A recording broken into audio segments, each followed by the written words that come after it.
pagi, apa kabar kalian? Tetap sehat, tetap kuat dan tetap semangat. Pagi hari ini kita akan bersama-sama mendengarkan kebenaran firman Tuhan.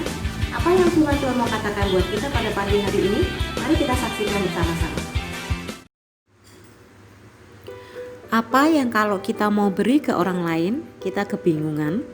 Tetapi kalau kita menerima dari orang lain juga, kita pun akan kebingungan.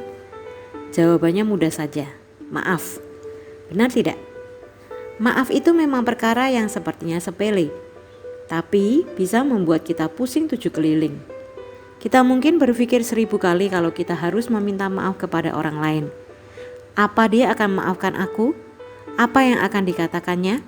Begitu juga halnya kalau seseorang meminta maaf kepada kita. Apakah kita bisa memaafkan dia? Apa yang harus kulakukan? Begitu banyak hal yang kita pikirkan jika berkaitan dengan hal ini. Nah, kisah berikut ini ada kaitannya dengan perkara maaf memaafkan. Simak baik-baik. Billy, Bobby, kalian jangan nakal ya. Mama mau pergi ke rumah Bu Ani sebentar saja, seru Mama sebelum menutup pintu. Ya Ma, jawab Billy dan Bobby nyaris bersamaan. Baiklah, Mama pergi dulu ya, kata Mama sambil tersenyum. Ia kemudian menutup pintu. Kita main bola yuk, ajak Billy setelah Mama pergi. Ayo, jawab Bobby setuju. Mereka pun mengambil bola basket di kamar, lalu bermain lempar-lemparan bola di ruang tengah rumah mereka yang cukup luas. Suatu kali, giliran Bobby melempar bola. Tangkap nih, serunya. Lemparan Bobby rupanya terlalu tinggi. Billy tidak dapat menangkapnya. Bola itu melayang ke arah meja makan dan akhirnya, prang! Bola itu mengenai cangkir milik Mama. Cangkir itu pun jatuh ke lantai dan pecah berkeping-keping. Aduh, cangkir itu kan cangkir kesayangan Mama, seru Bobby. Kakak sih, kenapa kakak tidak menangkap bolanya? Kok kamu menyalahkan kakak? Bantah Billy. Kamu sendiri yang melemparnya terlalu tinggi. Pokoknya yang melempar yang salah.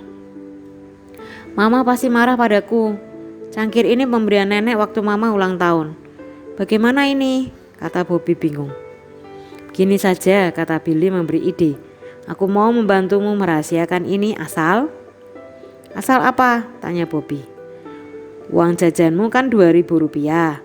Kalau kamu berikan saja 500 rupiah, aku tidak akan bilang ke Mama, kata Billy memberikan tawaran. Baiklah, kata Bobby setuju. Sekarang kita harus bagaimana? Mereka kemudian membereskan pecahan-pecahan cangkir itu ke dalam kardus. Kardus itu mereka simpan di lemari pakaian Bobby. Billy, Bobby, apakah kalian melihat cangkir milik Mama? Tanya Mama sore harinya. Tadi siang sepertinya Mama menaruhnya di atas meja. Tidak Ma, jawab Bobby. Iya Ma, aku dan Bobby tidak melihatnya, kata Billy ikut membantu Bobby berbohong. Mungkin saja Mama lupa di mana Mama menaruhnya. Oh baiklah, kata Mama sambil beranjak pergi. Kalau begitu Mama akan mencarinya tempat lain. Hampir saja. Makasih ya Kak, kata Bobby menghela nafas lega. Gampang, kata Billy sambil mengedip mata. Jangan lupa besok ya. Sesuai janjinya, setelah menerima uang jajan, keesokan harinya Bobby memberikan 500 rupiah pada Billy kakaknya. Billy senang sekali. Itu artinya dia bisa jajan lebih banyak hari itu. Wah, senang juga ya punya uang jajan yang banyak. Sementara itu, Bobby merana karena hari itu ia tidak bisa jajan seperti biasanya. Ia harus berhemat karena sebagian uang sakunya ia berikan pada Billy. Keesokan harinya setelah mereka menerima uang jajan, Billy kembali menghampiri Bobby. Uang jajanmu ku minta 1.000 ya. Kamu kan masih punya 1.000, kata Bobby. Jangan dong Kak, pinta Bobby. Kemarin saja aku kelaparan di sekolah karena uang jajanku kurang. Masa kakak mau minta lagi? Jangan membantah, paksa Billy. Apa kamu mau ku adukan Mama kalau kamu yang memecahkan cangkir kesayangannya? Akhirnya dengan berat hati Bobby memberikan separuh uang jajannya kepada Billy. Kalau kemarin ia merana karena kekurangan uang jajan, hari ini dia lebih merana lagi.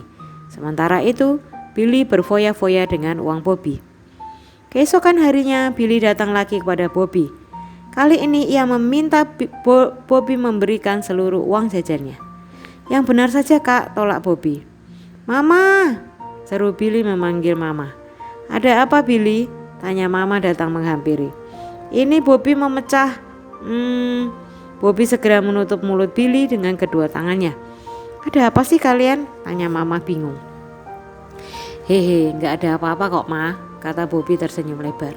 Baiklah, kakak menang, ini ambil semuanya, kata Bobby setelah Mama beranjak pergi. Ia memberikan semua uang jajan kepada Billy. Nah gitu dong, kata Billy dengan senang bukan kepalang. Kali ini Bobby benar-benar menderita.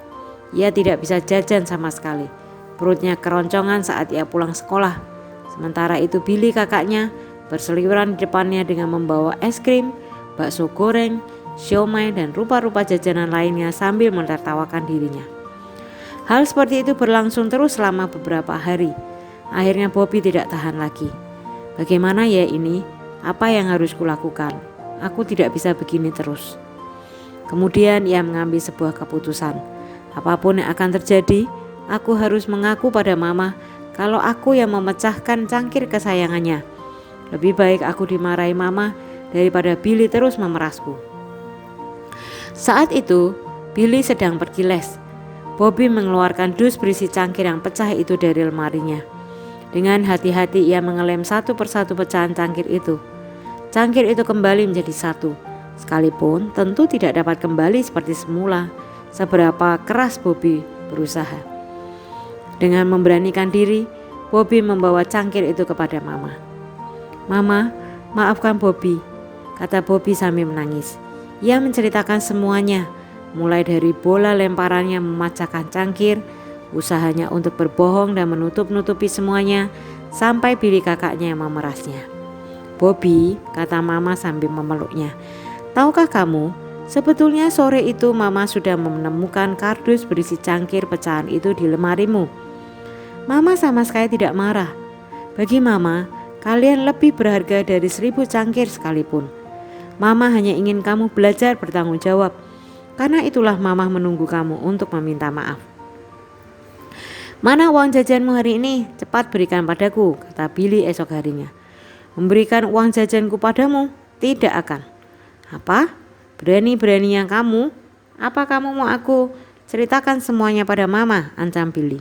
Sana, ceritakan saja sama Mama. Aku tidak takut lagi padamu. Toh kemarin aku sudah mengakui semuanya pada Mama, kata Bobby membusungkan dada. Bobby benar-benar merasa lega.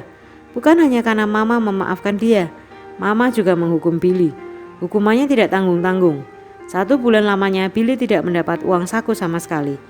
Satu hal yang Bobby sesalkan, andai saja ia mengaku pada Mama sejak saat ia memecahkan gelas itu dari awal, tentu ia tidak perlu menderita seperti dulu. Ya, seandainya saja. Dalam ungkapan maaf terkandung kebebasan. Kebebasan dari apa? Kebebasan dari rasa bersalah. Jika kita tidak meminta maaf, maka untuk seterusnya kita akan dikejar-kejar oleh rasa bersalah. Makan tidak bisa tidur, tidur tidak bisa makan. Memang tidak bisa seperti itu ya. Alkitab berkata bahwa iblis adalah pendakwa. Wahyu 12 ayat 9-10. Seperti Billy mendakwa Bobby setiap hari, demikian juga iblis akan menggunakan kesalahan kita untuk mendakwa kita. Jika kita jujur, mengaku dan meminta maaf, maka Tuhan menjanjikan bahwa Ia akan mengampuni kita dan menghapus segala dosa kita. 1 Yohanes 1 ayat 9. Mungkin kita bertanya, kita kan tidak tahu apa orang itu mau memaafkan kita. Ya, mengatakan maaf juga tidak bisa menjamin hal itu langsung dapat terjadi. Tetapi satu hal yang pasti, kita sudah melakukan bagian kita. Tuhan tidak akan mengingkari janjinya. Ia akan memberikan pengampunan dan dosa kita akan dihapuskannya. Iblis tidak lagi dapat menggunakan kesalahan-kesalahan kita di masa lalu untuk menjatuhkan kita. Kita juga dapat membawa orang tersebut dalam doa kepada Tuhan supaya orang itu dapat memaafkan kita. Nah, mulai sekarang kalian jangan menunda-nunda untuk meminta maaf. Jangan sampai kalian terus-menerus dikejar rasa bersalah. Siapa tahu kalian masih ada hal-hal yang perlu dibereskan. Mungkin dengan orang tua, guru, saudara, atau teman-teman kalian. Mintalah keberanian dari Tuhan supaya kalian dapat meminta maaf. Tapi yang pertama dan terutama, mengakulah kepada Tuhan, mintalah pengampunan daripadanya. Niscaya rahmat yang tidak pernah berkesudahan akan melimpah di dalam hidup kita. Tuhan Yesus memberkati kita. Diambil dari rubrik Masa Kecil, Majalah Berita GKMI, Maret 2011. Selamat menikmati berkat Tuhan sepanjang minggu ini. Dan mari kita saksikan betapa Tuhan mengasihi dan menyayangi kita, berkat-Nya melimpah bagi kita setiap hari. Tuhan Yesus berkati kita semua.